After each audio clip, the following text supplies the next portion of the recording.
Fruits falooda. Falooda নামটা বললে মনের মধ্যে একটা শান্তি শান্তি লাগে না, রুহের মধ্যে একটা শান্তি শান্তি লাগে, একটা ফলমূলের ব্যাপার স্যাপার থাকে ফালুদায়।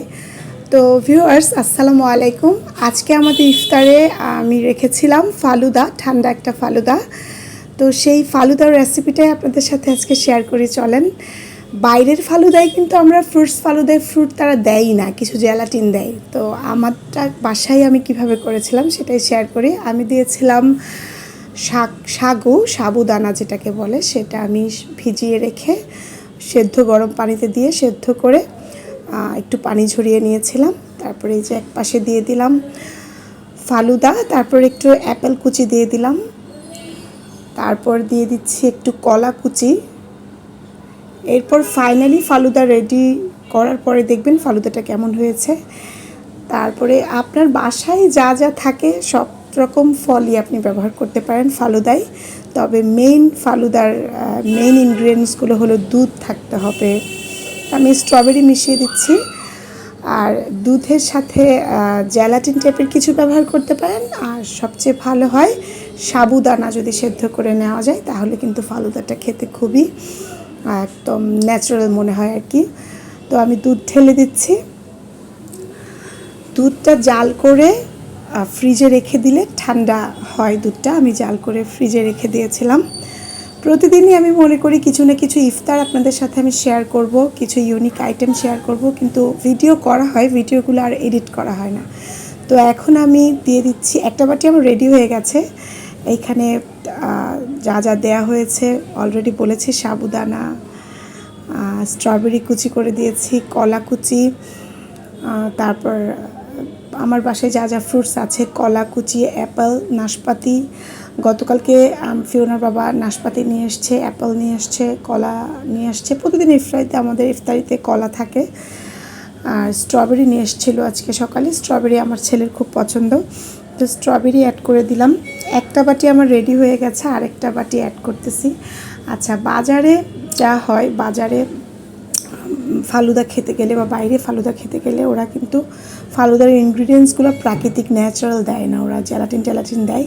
তো আমরা ন্যাচারালি এইভাবে সাবুদানা একটু করে দিয়ে, একটু অ্যাপেল কুচি দিয়ে, সাবুদানা দিয়ে দিলাম, অ্যাপেল কুচি দিয়ে দিলাম, তারপরে কলা কুচি দিয়ে দিচ্ছি। তো এইভাবে স্ট্রবেরি যদি উপরে একটু গার্নিশ করে দিয়ে এটাকে অনেক সুন্দর লাগে এবং একটু আকর্ষণীয় মনে হলেই তো একটু খেতে ইচ্ছা করে। তো কলা কুচি দিয়ে দিয়েছি। পেয়ারা ছিল, পেয়ারাটা একটু পাকা ছিল, তো সেই কারণে আমি পেয়ারাও দিয়ে দিয়েছি। তো সব কিছু এভাবে একটু একটু অ্যাড করে তার সেখানে একটু সাবুদানাটা কিন্তু খেতে তখনই ভাল লাগবে যখন এটা সেদ্ধ করার পরে এখানে ঠান্ডা পানি ঝরিয়ে নিয়ে এটাকে ঝরঝরে করে নেওয়া যায়, আঠালো ভাবটা চলে যায়, তখন কিন্তু সাবুদানা ভাল লাগবে। তো দুধ ঢেলে দিলাম, আরও একটি বাটি রেডি হয়ে গেল। আমরা আজকে বাসায় 3 জন, টোটাল আমরা 3টা বাটি রেডি করব। এটা রেডি হওয়ার পরে একটু নেড়ে চেড়ে নিলে, এভাবে মিশিয়ে নিলে, দুধে যেহেতু আগেই একটু চিনি অ্যাড করেছি, আমি 0 ক্যাল খাই, 0 ক্যাল অ্যাড করেছি। তো একটু স্ট্রবেরি কুচি এভাবে গার্নিশ করে দিচ্ছি। স্ট্রবেরি কুচিটা দিলে একটু সুন্দর দেখায়, ভালো লাগে। স্ট্রবেরিটা মিষ্টি ছিল। সাধারণত টক স্ট্রবেরি সেগুলো কিন্তু দুধে দেওয়ার সাথে সাথে ফেটে যায়, তো আমার এটা ফাটেনি। এটা ফিওনা খুব সুন্দর করে গার্নিশ করে দিয়েছে আমার মেয়ে। তো আজকে এমনিতে মুখরোচক সাধারণত প্রতিদিন যা থাকে সেগুলোও ছিল।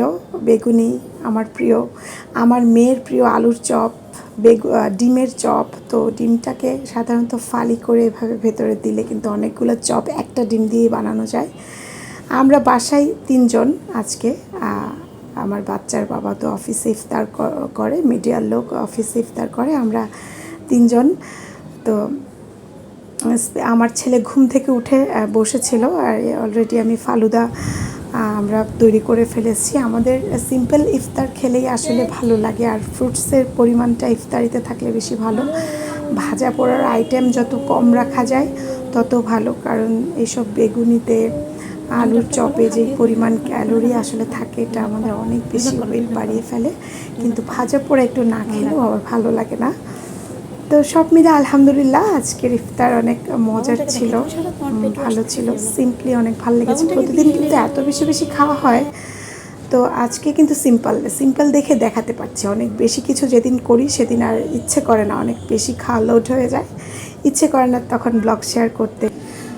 আমি প্রতিদিনই মুখরোচক খাবারের সাথে দুধ টাইপের কোনো আইটেম রাখি, কারণ হলো যারা দুধ আইটেমটিকে যারা বাদ দেন তাদের ক্ষেত্রে বলছি, এটা কিন্তু ক্যালসিয়াম আপনাকে প্রোভাইড করে।